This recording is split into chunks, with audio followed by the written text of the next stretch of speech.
Hello today, welcome to our channel NUERA FORGE, and at NUERA FORGE we believe in the power of Python to transform your coding journey. Whether you are a beginner eager to dive into the basics or a seasoned coder looking to refine your skills, our channel is a place for you. So you are welcome. So basically in this video we're going to cover up some introduction about Python.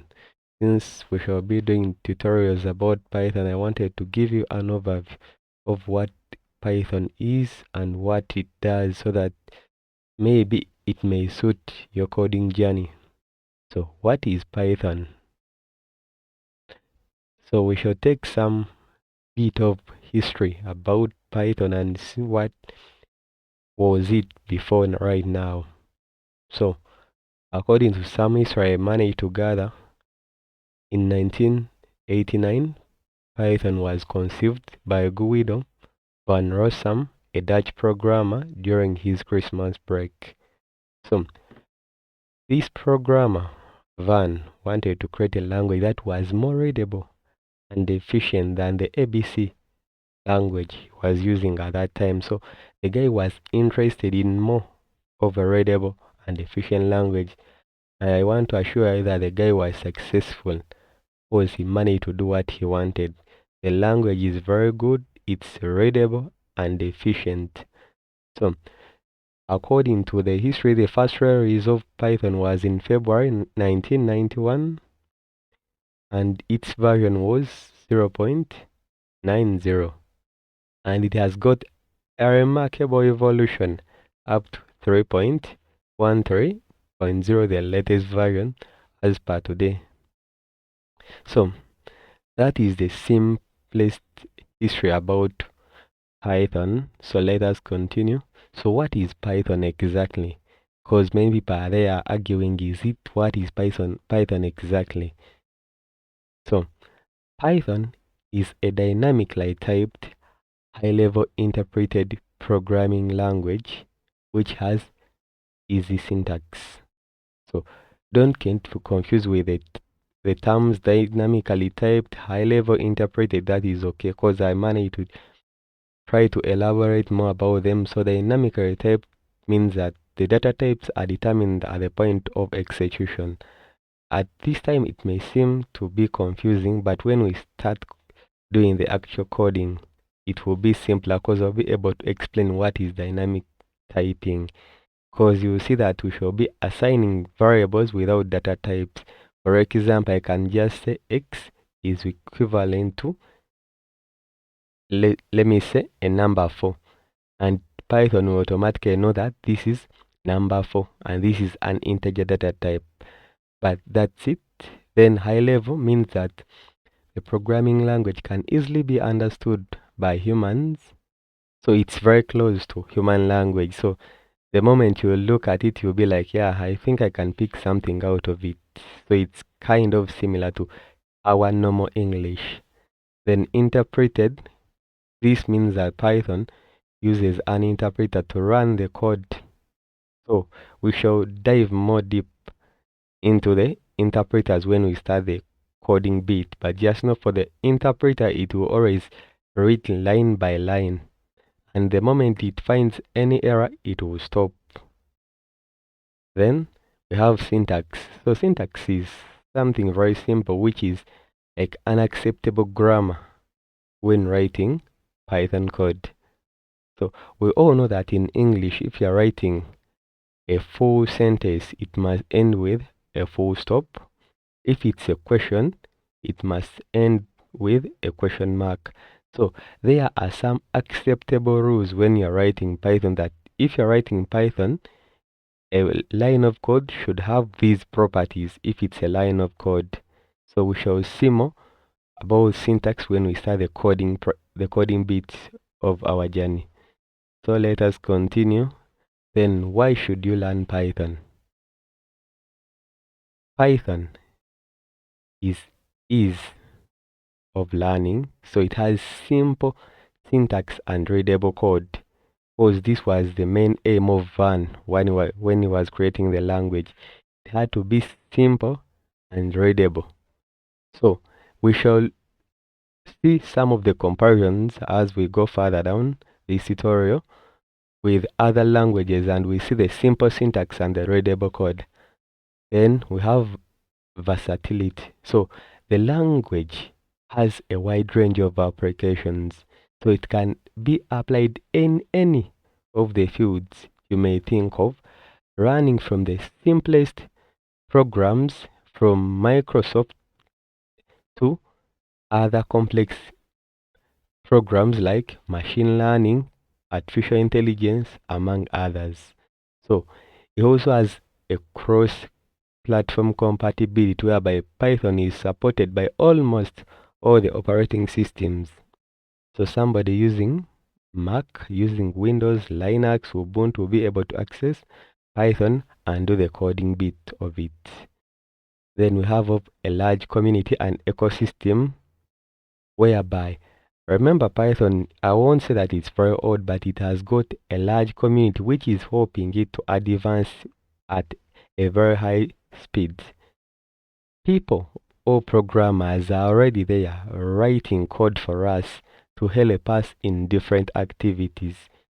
Because if I'm interested in doing anything of math in Python, I can just import the math library. So it will contain all the trigonometric functions in the radians so that I can easily use them in my program without I personally reinventing the wheel, which could be somehow tiresome. That's the same bit with frameworks. People have already seated down, they have already devised solutions on how best they can solve some problems. And just know some of the problems we are going to encounter in programming, we are not the first people to encounter them. So basing on a large community that provides a lot of resources or solutions to our problems, we may find out an easy way to code without getting headache. Then let us talk about career opportunities.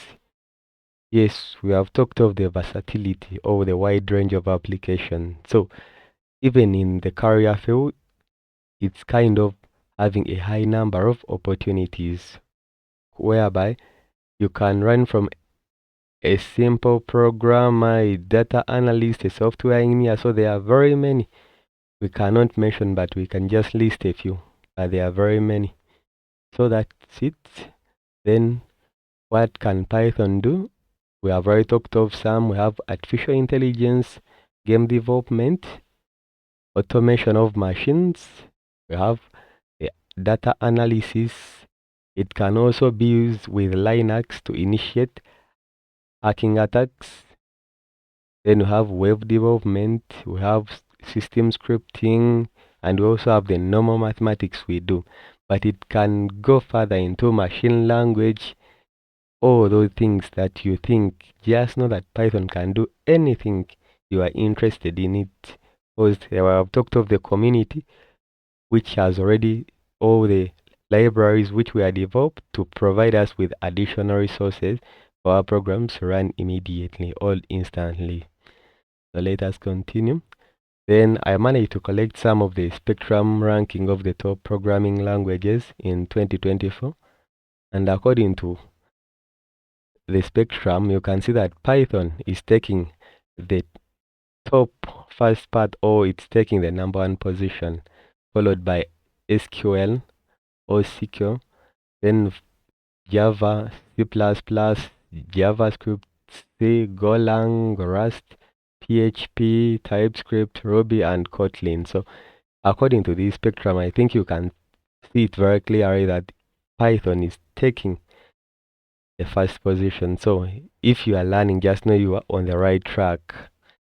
Then we have some special facts about Python that you encounter that may not be similar to other programming languages. Even if you're a programmer who has been programming your code in, say, Java, there are some special facts about Python. Even if you are new to Python, you'll be able to understand these. So we say that Python uses indentation for declaring a scope of code or a function compared to other languages like C, or Java, which uses curly braces to declare a scope of function. So it may be kind of complicated right now, but when we shall go down, we shall see how the codes look like. Then, but being it like the facts are special, you have to make sure that you use the same number of white spaces or the indentation space, or otherwise you encounter errors in your programs. So look at this block exactly down. Let me try moving my cursor. If you are seeing that this is block 1, block 2, and block 3, so exactly I'm having 1, 2, 3.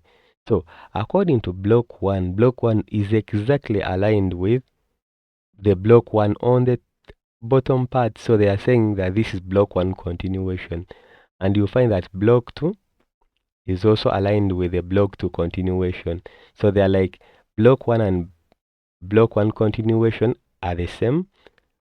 Block 2 and block 2 continuation are also the same.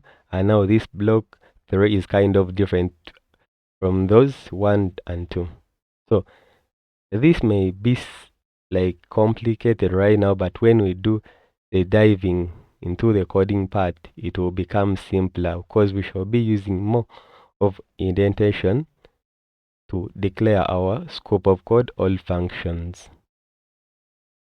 So we have a simpler structure of a Python program. So for any Python program, you have to make sure that there are expressions, it has statements, it has comments, function, blocks, and indentation. So this is basically what you have to keep in mind when you are doing any Python program, so that you can be on the right track. So there are expressions, statements, comments, function, blocks, and indentation.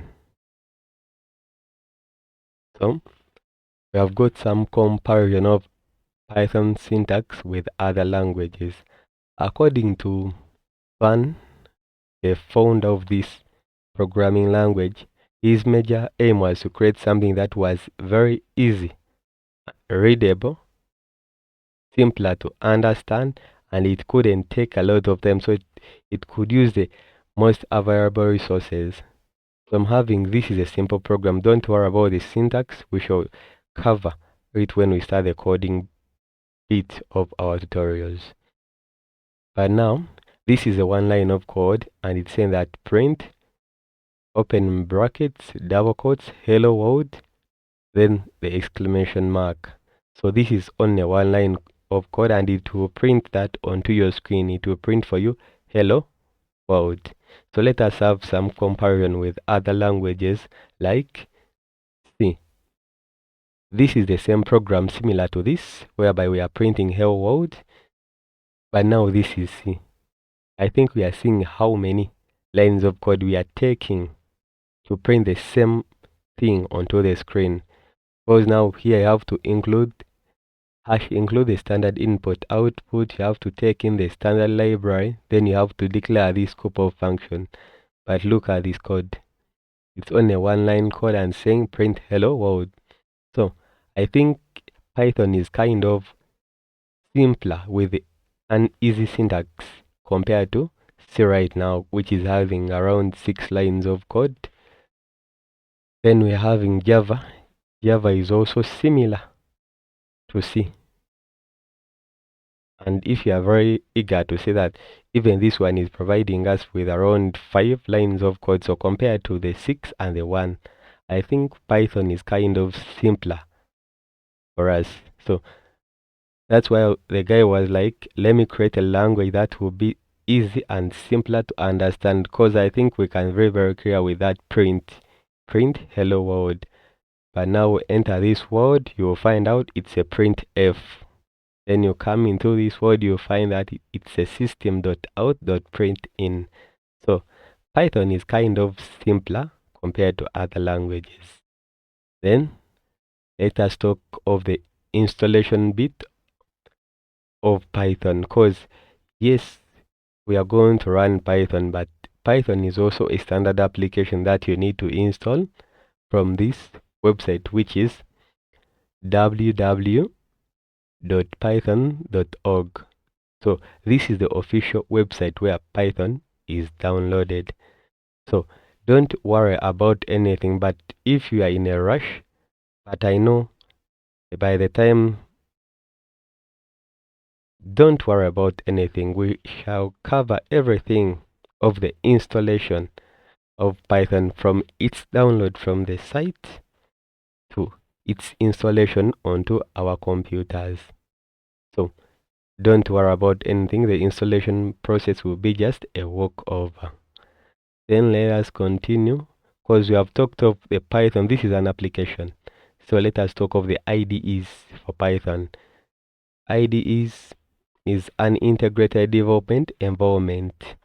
So an IDE is a software application that provides comprehensive facilities to computer programmers for software development. Let me try to elaborate more about it so that everybody can pick it up very easily. So it's like an interface. If we are comparing it in the normal life, it will be your book, whereby you go into the lecture rooms, you sit down, you start writing. So that's your environment where you write your notes so that you can go at certain time and read them. So there are IDEs that provide the comprehensive facilities, and there are some common IDEs onto our computers, like the Notepad. Notepad is an original code editor for Windows operating system, but it's not an IDE, so it's just a code editor. So the difference between a code editor and an IDE is that an IDE will provide with some more additional features, like a code editor itself will be inside an IDE. It will provide you with colored text. It will throw warnings to you the moment you make a mistake. And the IDE itself will be having a compiler or an interpreter. So according to the IDEs we are going to be using, we should just install our own interpreters for the Python code to be run or to start running the Python codes. And it will also provide some debugging tools. But for a normal code editor like Notepad, all of these ones would be done manually. So after you're writing your code, you have to get another platform to interpret your code or to run your code, and it will be your task to do the debugging. So it's kind of tiresome. That's why I will advise you to install this IDE we are going to see in the next slide. So the IDE we are talking of, it's called the Visual Studio Code, and I think you are seeing the link where you can get it from. So that is the official website. So I think I've talked of color text. Here it's showing us some bit of good things. Here are some of the extensions we shall be installing, but this is okay right now. So basically, this is the code editor we shall be using in this tutorial. And it's very good, it's very powerful, it's lightweight. So it doesn't take a lot of storage. So even if you don't have that too much storage, or even if the processor power is not that so much good, in this case you are favored because this is kind of lightweight and it does the same thing as other editors. And the reason why I would like to stick onto this Visual Studio Code, it supports a lot of languages. So if you are very similar to its interface, or if you get into close contact with it, you will be able even to do other programming languages, since you don't need to install any other editor to do the coding, because it can support C, Python, JavaScript, Java, HTML, CSS, Batch, very many. I can't list them all. So basically it can support most of the languages we all know. So, thank you for watching our video. Don't forget to subscribe to our channel. Give us a thumbs up give us a thumbs up, hit the notification bell so that you can receive notifications when we upload new videos.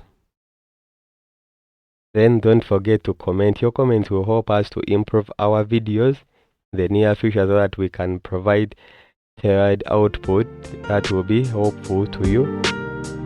Thank you.